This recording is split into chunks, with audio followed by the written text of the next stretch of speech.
Vamos a la luna.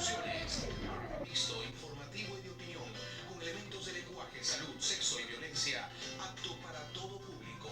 Programa de producción nacional independiente, certificado número 10.834. Estuvieron presos, pero hoy están al servicio de su comunidad. Hoy nos traen sus soluciones para las cárceles en las que cumplieron condena.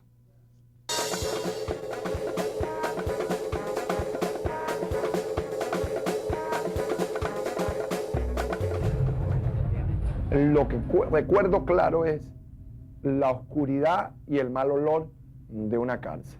Los hombres desesperados en campos de concentración de seres humanos que en Venezuela se llamaron el cementerio de hombres vivos. Y yo le agarré más miedo a la prisión. Yo decía, Dios, ¿qué es esta broma? Tú un monstruo aquí adentro. Es un monstruo de cemento. La mayoría de las cárceles a nivel nacional están llenas de jóvenes. Jóvenes pudriéndose y muriéndose ahí, acabándose el futuro de Venezuela, porque ese es nuestro futuro como tal. Yo vendiendo jugo, vendiendo empanadas, yogur, refresco, me sustentaba porque dormía también en la cárcel. Y así muchos compañeros que a veces no teníamos dinero, pero nos ayudábamos y no queríamos delinquir. Bastante trabajé de buhonero y con un trabajo honrado, y el dinero que ganaba ya lo sentía propio, ganado, sudado. Y así empezamos a trabajar con proyectos de la Casa Hogar. Yadira, de aquí para adelante, es un mundo nuevo, una vida distinta, y demuéstrale a esa gente que aún sabiendo que tienes rechazo, tú le tienes que demostrar de que tú sí vas a cambiar. Ay, Dios mío. De aquí Vladimir salió siendo un delincuente en drogas. Y bueno, aquí está Vladimir nuevamente, un hombre cambiado. ¿Cómo podemos lograr que los que están privados de libertad y los que salen de la cárcel sean hombres de bien, sirvan a su país, sirvan a su comunidad? Cuando yo veo los casos de Vladimir, de Yadira y de Gilbert, me doy cuenta que solo se necesita una oportunidad para poder cambiar esa realidad carcelaria que tenemos en nuestro país. Les doy la bienvenida el día de hoy a Gilbert Caro. Estuvo 10 años preso, es activista hoy de los derechos humanos y coordinador de la Comisión Penitenciaria del Comando Venezuela. Yadira Silva, quien estuvo 8 años presa, estuvo en 8 cárceles del país, rodó por allí, ¿no? Sí. Pertenece a las redes populares de Voluntad Popular y es activista social hoy en día. Y Vladimir Ramírez, quien estuvo 12 años preso, también estuvo en 8 cárceles del país, es coordinador hoy nacional de las redes populares de las cárceles y prevención del delito a nivel nacional. Buenos días y bienvenido. Muchas gracias. Yo lo primero que quiero que ustedes le cuenten a la gente cómo es una cárcel en Venezuela. ¿Qué vivieron ustedes allí? Esa realidad que a veces de afuera no conocemos y solo pues el que estuvo preso la puede describir, la puede contar. ¿Quién quiere comenzar? Bueno, gracias por la invitación y buenos días a todos los venezolanos y especialmente a el canal que tiene esta ventana para que nosotros podamos llevar esperanza al venezolano. Bueno, yo cuando tú haces esa pregunta de cómo es una cárcel por dentro, me recuerdo desde niño visitar Tocuyito, que fue una de las cárceles que más me marcó porque visité a mi hermano 5 años y era muy doloroso ver a diario en los años 80 personas nauseabundas, otros muriendo. El retén de Katia me tocó visitarlo en el año 84, cuando tenía 10 años, y más nunca se me olvidó o me quedó plasmado el olor que es indescriptible en mi vida, y creo que es eso. Una cárcel en Venezuela es un mal olor, es lo más horrible que puede tener y pasar un ser humano, un cementerio. Yadira, ¿cómo es una cárcel en Venezuela? Bueno, yo te diría que no se describe con palabras, es sentirlo. Solamente el que lo ha vivido sabe realmente lo que es esa situación. Por más que tú trates de describirla, de decirla, de contarla, solamente nosotros que realmente hemos palpado ese dolor y ese sufrimiento. ¿Qué y ese palparon? sentimiento. ¿Cuál es el día a día de un preso? El día a día, la sobrevivencia, sobrevivir, y eso nos tocó a nosotros y gracias a Dios, bueno, aquí estamos. Tus vivencias dentro de la cárcel. Muchas gracias. Bueno, mis vivencias fueron muy fuertes, pero yo le doy gracias a Dios porque Dios me sacó de ese mundo y me rescató de ese mundo donde estaba consumido. y donde estás sumergido. Yo siempre voy a decir una palabra y siempre la digo, que para estar en una cárcel o para estar tras la reja no es necesario ser un delincuente. Cualquiera puede cometer un error en la vida y puede llegar a una cárcel, pero no se la recomiendo a nadie porque es muy fuerte, se viven muchas cosas, lo arropa a uno la tristeza, la soledad, donde uno puede hasta perder la vida de tanta soledad y de tanta tristeza que le llega a uno a su corazón. Pero yo me siento orgulloso de estar aquí en este programa en este día y le deseo todo lo mejor a todas esas personas que están privadas de Vamos a libertad. hablar del hacinamiento. ¿Con cuántas personas ustedes compartían una celda? Mira, en el año 94 piso por primera vez el retén de Katia y existía una ala de un pabellón, específicamente un piso, y nos mandaban luego a los otros pabellones en donde iba a ser el proceso. Era un internado el retén de Katia. Podíamos estar en una celda con 34 personas, pero yo he llegado a visitar cárceles como estuvo el rodeo el año 2010, 2011, y 700 personas podían vivir en un patio hacinado en lugares infrahumanos con una vivencia indescriptible, como dice Yair. Yadira, tú decías que estar en una cárcel era sinónimo de sobrevivencia, que tenías que sobrevivir. ¿Qué tuviste que hacer tú para sobrevivir dentro de una cárcel? Comenzando, estuve en Tocorón, retirado de aquí de Caracas, en Maracay. Tuve 15 días sin visita y me mantuve a punta de agua con azúcar, pues, porque primero tiene un terreno apache, como uno lo decía, ¿no? Aparte de ser caraqueña, existía mucho regionalismo, pues. Y existía el miedo, pues, de que si yo decía, era mi primera vez en la prisión, y yo decía, bueno, Dios mío, si de repente yo pido un pedazo de pan aquí, a lo mejor me salen con otra, pues. Y aprendí a sobrevivir, aprendí esa sobrevivencia como más de uno lo ha tenido que hacer. Hay muchísimos que están allá adentro y de repente no comen lamentablemente la basofia que se sirve ahí, sino de repente hay muchos que tienen que esperar a su familia o de repente conseguir una caja de cigarro y tratar de resolver para poder comprarse el pan. A ver, cuando ustedes me dicen de sobrevivir, ¿qué cosas se tiene que hacer? Yo me pregunto a veces cuando uno ve, en este caso en la época que tú estuviste preso, por ejemplo, Gilbert, tú dices que no se llamaba plan, sino era ser líder. La gente se convierte en líder y trabaja con estos líderes por necesidad, por sobrevivir, porque si no, pues no salen de ese monstruo. Sí, una de las cosas es que cada padre de familia tiene la responsabilidad de velar por sus hijos. Hay un Estado y unas normas que deben ser aplicadas dentro de una cárcel por un ente que rija el sistema. Cuando hay un vacío de ese ente o hay una carencia de esa autoridad, hay lo que podemos llamar un desorden de las normas y quién organiza a la hora de comer. ¿Quién es el primero que nos organiza a la hora de ir a un baño?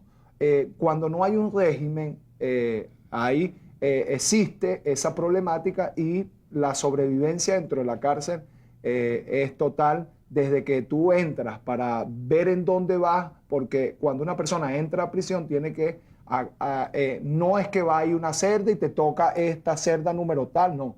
Tiene que entrar y sobrevivir, valga la redundancia, dentro de ese sistema. Tenemos que hacer una pausa, pero como este programa es de soluciones, yo siempre me pregunto qué fue el momento, el episodio, qué les pasó a ustedes que los motivó a cambiar. Porque cuando uno entra a una cárcel, tú tienes dos opciones. O lo que se describe como la universidad del delito, de repente entraste por un delito menor y terminas cometiendo delitos mayores para poder sobrevivir, que es el caso de lo que ustedes describen, o decides cambiar. Ustedes decidieron cambiar. ¿Por qué? Eso me lo van a responder al regreso. Hacemos una pausa y luego voy con su mensaje a través de Twitter. Gracias por acompañarnos y ya regresamos.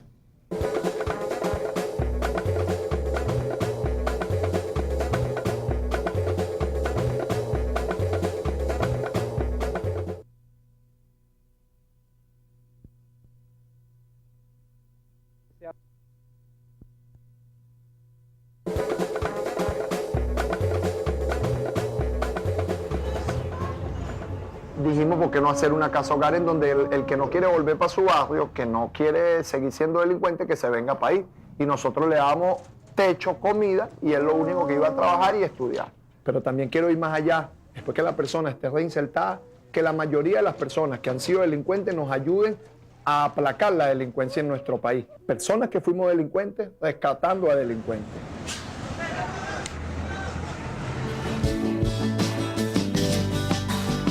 ¿Qué puede motivar a un preso a cambiar? Es el tema que estamos tocando el día de hoy aquí en Soluciones. Es la pregunta que dejé en el aire. Quiero que ustedes me la respondan. ¿Cuál fue el episodio?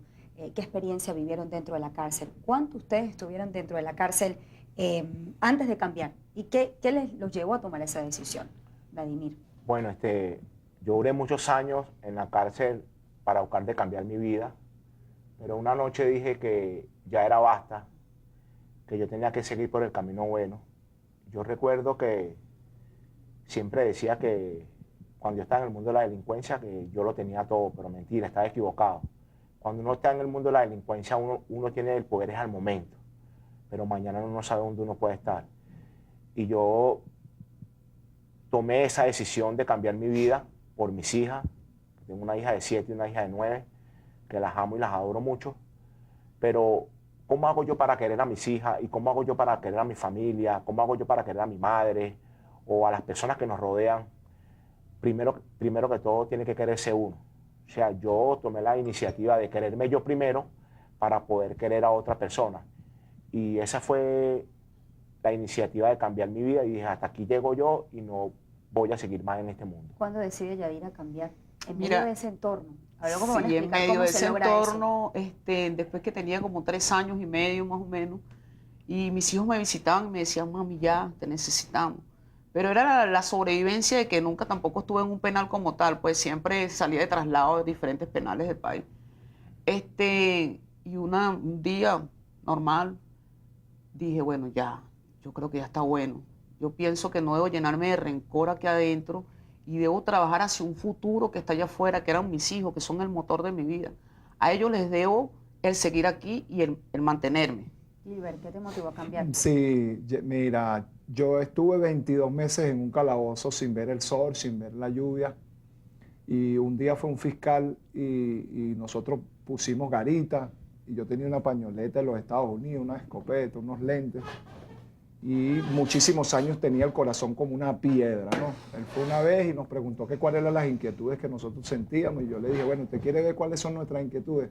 Vaya y vea al baño que hay como 500 cucarachas y esas son nuestras inquietudes diarias. Esas inquietudes, ese dolor, que yo no sé si sentía el dolor o el dolor me sentía a mí, me llevó un día a estar en una celda después, porque te tienes que mostrar con aquella cara de hombre, rudo, de que no eres débil delante del otro, para sobrevivir y para liderizar un poco de delincuente. Pero cuando entraba a la celda y trancaba la puerta, pues yo sí tenía mi celda, una cama matrimonial y me acostaba, un día me encolvé como un niño y lloré de tanto dolor por estar solo, porque vives con mucha gente pero estás solo, esa es la palabra. Y un hombre fue a predicarme a Jesús y Jesús era todo lo contrario a lo que yo hacía. Jesús puso la mejilla y él me decía que él había cambiado. Entonces aquel hombre, Javier Debú, me habló que Jesús cambia y yo le dije que orara por mí. Él quitó la garita, la quitamos, me puso la mano y oraron por mí hasta hoy. Más nunca quise agarrar un arma. En 13 años, gracias a Dios, yo siento que Jesús entró a mi vida. Ustedes cambiaron. La pregunta es cómo se hace para cambiar en ese entorno cuando dicen ustedes que tenían que sobrevivir. ¿Cómo lo lograron? Eso me lo van a responder al egreso. Y también quiero que me den las soluciones para las que deben aplicarse en las cárceles. Ustedes que vivieron adentro, ¿qué cosas necesitan los presos para sensibilizarlos? Vamos a hablar de eso y el valor de la vida. Hacemos una pausa y ya regresamos con más.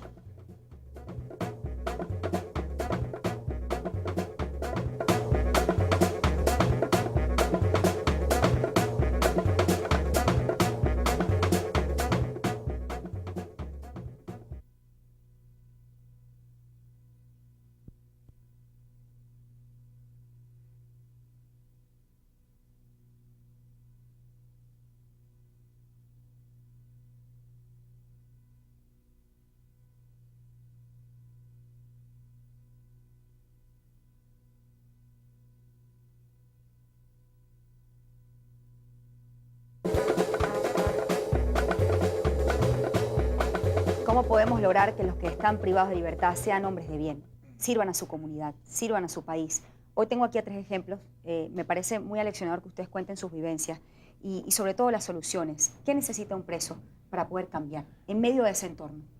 Bueno, mira, yo siempre he tenido una propuesta muy buena para las cárceles a nivel nacional, donde yo creo que el Estado debería de hacer convenio con las empresas y meter empresas en las cárceles donde debería haber una clasificación de delitos y que los reclusos, los internos, los privados de libertad tengan una fuente de trabajo, tengan universidades, tengan liceos, tengan escuelas, tengan áreas de deporte donde ellos puedan mantenerse y esas personas que trabajen adentro en la cárcel puedan salir de la cárcel a un empleo en la calle.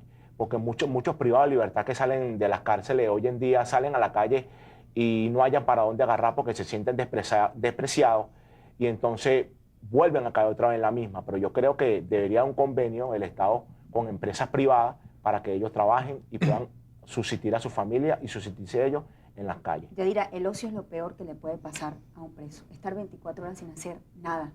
Acuérdate que la cárcel es la máquina destructora. Si tú estás en un ocio, no tienes nada que hacer, piensas en maldad, simplemente eso. Y por ahí te va. Siempre si tropiezas, si chocas, aunque te voy a decir algo, entre hombres y mujeres, a pesar de que nosotros mujeres presas sufrimos, el hombre sufre aún más, porque es triste cuando un hombre igual a un hombre humilla a otro. Mientras nosotros como mujeres, claro, siempre estamos ahí a la defensiva, compartimos con mujeres y hombres independientemente de las cosas, pero ellos aún más, siempre lo he dicho, que la cárcel es la máquina destructora de este mundo. Gilbert, ¿qué necesita un preso para cambiar? Sí, como Yadira bien lo dice, la cárcel es contra natura, es contra la naturaleza humana porque el ser humano nace libre. Y lo que necesita el preso para cambiar es acercarse a la libertad. Nadie puede vivir en libertad quitándole la libertad a otro, pero el que comete delito va a prisión y en una época aprendí a vivir dentro de la cárcel libre. Me dije, bueno, Gilbert, de aquí en adelante tienes que vivir libre y si vas a botar un papel, no lo botes en el piso, échalo en donde va el papel en la basura y así aprendí a vivir en libertad. Por eso te repito, nadie puede enseñar a otro a jugar fútbol si no le da el balón y dribla, por lo menos que el preso pueda votar en unas elecciones, que el preso aprenda a tener derecho, porque muchas veces el joven venezolano no conoce ni sus deberes ni sus derechos. Una cosa que a mí me llama la atención es cómo percibe la vida una persona que comete delito, cómo nosotros podemos inculcarle valores a las personas que están privadas de la libertad. Sí, uno de los principales motores es la prevención. Educa al niño y te evitarás corregir al adulto de grande. Eduquemos al niño para no castigar al hombre. Exactamente. Una vez que es más difícil educar al hombre, pero en nuestra sociedad también entra el otro problema, que tú tienes que convencer a la sociedad que él ya cambió y que esa persona es una tarea titánica de quienes estamos en el medio, tratando de que el hombre cambie y que tenemos a un joven como delincuente, mira, cambia, pero también tienes a la sociedad, no le creo, no doy oportunidades. Entonces, en esa tarea andamos, creando oportunidades. Que tú hablas del tema de la oportunidad. Ustedes tienen una tarea bastante titánica y es que la sociedad vuelva a confiar en ustedes. Y han confiado. Sí. Han confiado. Y lo mismo lo pasa con las personas que están ahora privadas de libertad cuando van a salir. ¿Qué dirían ustedes a las personas que deben confiar en ustedes, dar la oportunidad cuando en algunos casos ustedes le quitaron un bien o en otros incluso la vida de un familiar? ¿Por qué esa persona debería ayudarlos a ustedes? Sí, mira, yo te doy muchísimos ejemplos. Pero deja ahorita que Yadira me hable y Vladimir y luego va Gilbert. Bueno, déjame decirte poniendo orden aquí. que una vez yo lo comenté en el documental, pues dije, cuando yo regresé a Coche, que ahí es donde vivo, la gente corrió y yo me sentí sumamente pequeña. Hoy en día todas esas personas me dan la oportunidad y he crecido en mayúscula. Gracias a ellos, a Roberto, a Salomón, a Yebrán, Barroso, y bueno, y si te nombro son demasiadas personas que de verdad me han dado esa oportunidad tan hermosa y estoy súper agradecida con todo ¿Por ello. qué deberían darte la oportunidad, Gilbert? Bueno, a mí muchas oportunidades me han dado. Cuando salí de la cárcel me sentí despreciado y no hallaba para dónde agarrarme. Encontraba todavía en 4 paredes, que hasta el sol de hoy llegué a las redes populares, donde me abrieron las puertas, que yo nunca pensé que me iban a abrir las puertas. Me abrieron las puertas y muchas personas me han brindado oportunidades y aquí estoy trabajando, luchando por este país, luchando por los privados de libertad y por todas esas personas que en verdad necesitan oportunidades, porque sí hay oportunidades en la vida y sí Dios, cuando Dios quiere darte oportunidades te las da, pero uno tiene que saberlas aprovechar. Gilbert, ¿por qué tienen que confiar Sí, en ti? mira, ¿Cómo recuperar la yo- confianza?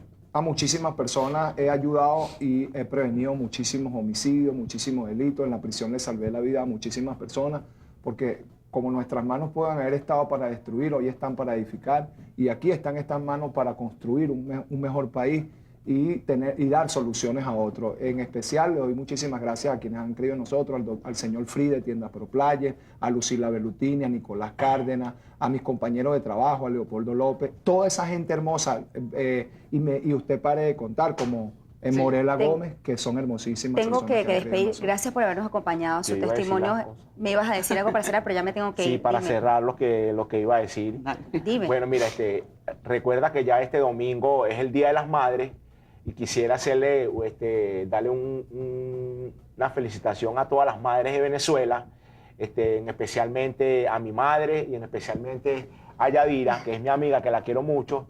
Y yo dije que desde el primer día que yo decidí cambiar mi vida, y yo cambié mi vida, yo dije, ahora sí quiero a mi madre, porque antes no la quería porque andaba en lo malo, pero ahora que estoy en lo bueno, sí puedo decir con mi moral y con mi cara en alto de que sí quiero a mi madre, quiero a mi familia y quiero a todas las personas que nos rodean.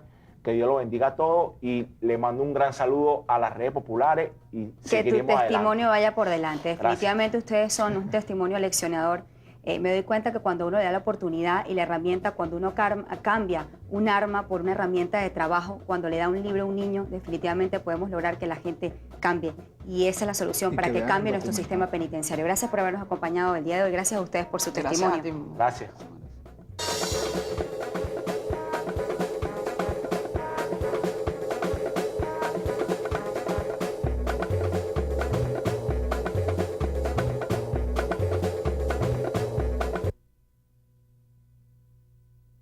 Con el periódico La Verdad de Monagas, en Noticia Local, titula este martes: el jueves se define precio del pasaje. El alcalde José Maicavares comenzó reuniones con transportistas. En Los Teques, el diario La Región, también con Noticia Local, en su edición de este martes titulará: liberan a comerciante en medio de balacera.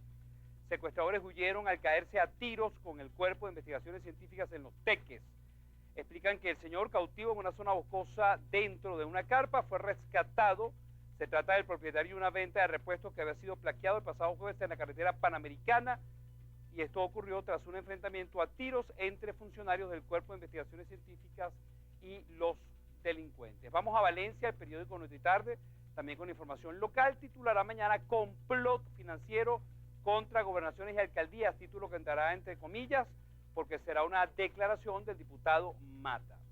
Seguimos en el estado Carabobo, carabobeño también con Noticia Local, en su edición de este martes titula: abriendo a media máquina y sin acero, reanudadas obras del metro.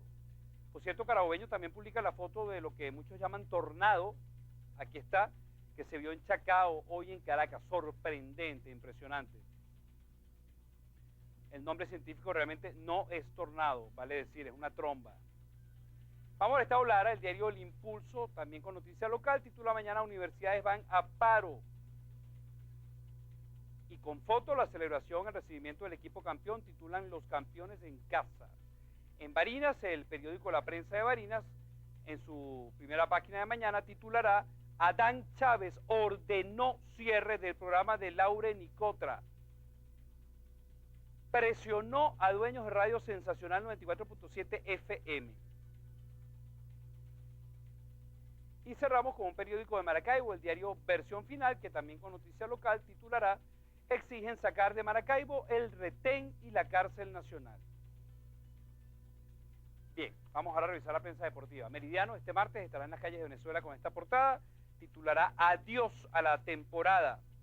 El campo corto Alex González se rompió los ligamentos cruzados de la rodilla derecha e irá al quirófano. La lesión le hará dedicar al menos 6 meses a la recuperación. Eso sí es una lesión complicada de recuperar. Líder titula así: se la come afuera. Los Marlins de Ozzy barrieron 2 veces fuera de casa para enderezar el rumbo. Cerramos, amigos, por la noche de hoy, titulares de mañana con esta tercera entrega. Vamos a una pausa comercial y en breve continúa. Buenas noches.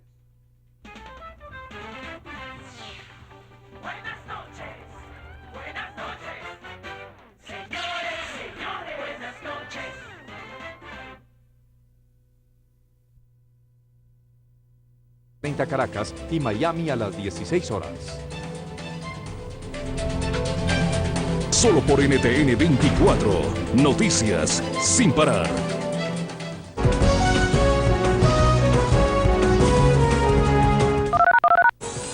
NTN 24 continúa con Flash Fashion. Gracias por seguir con nosotros. Nos vamos a Miami, donde la diseñadora Liliana Montoya presentó su colección de trajes de baño en la Semana de la Moda de Miami Beach. Su propuesta se destacó por combinar lo sexy, colorido y elegante en cada una de sus piezas.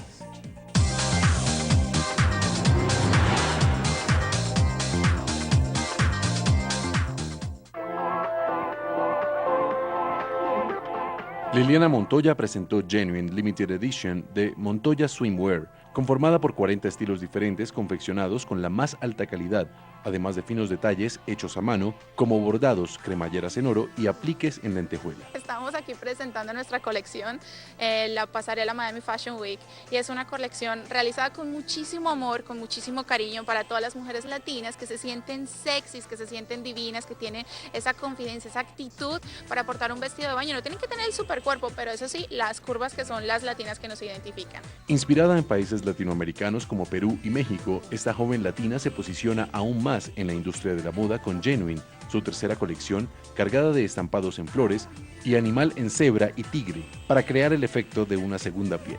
Genuine va dirigida a mujeres de cuerpo latino y curvas pronunciadas. Además cuenta con una exquisita variedad en tonos que van desde el marrón hasta el fucsia neón. Tenemos demasiados colores, vamos a comenzar con una paleta de colores un poquito más arena, más cálidas, más amarillo, café, madera, pero ya después se va incrementando el sabor, el sazón de la pasarela con colores fluorescentes, fucsias, como para las chicas que sienten que, bueno, que están bronceaditas y que se quieren ver, wow, de una forma impactante. Esos son los colores que se están utilizando en esta temporada.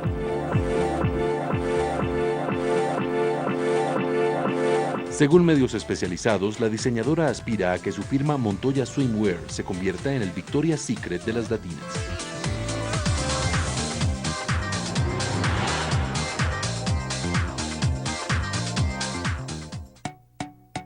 La firma estadounidense Macy's se unió con la diseñadora italiana Alberta Ferritti para crear una colección con 30 piezas de estilo casual chic. Telas ligeras, líneas suaves, tejido de punto, vestidos largos, blusas campesinas y de tirantes azul turquesa, naranja y estampados florales forman parte de la propuesta. Así llegamos al final de otra emisión de Flash Fashion. Envíennos sus comentarios e inquietudes al correo ff@ntn24.com. Gracias por su sintonía y nos vemos en la próxima emisión del programa de moda, tendencias y estilo de vida, aquí en NTN 24, el canal internacional de noticias de Latino para Latinos. Los invito a que nos sigan en Twitter, FFNTN24 y Giraldo Santiago. Hasta pronto.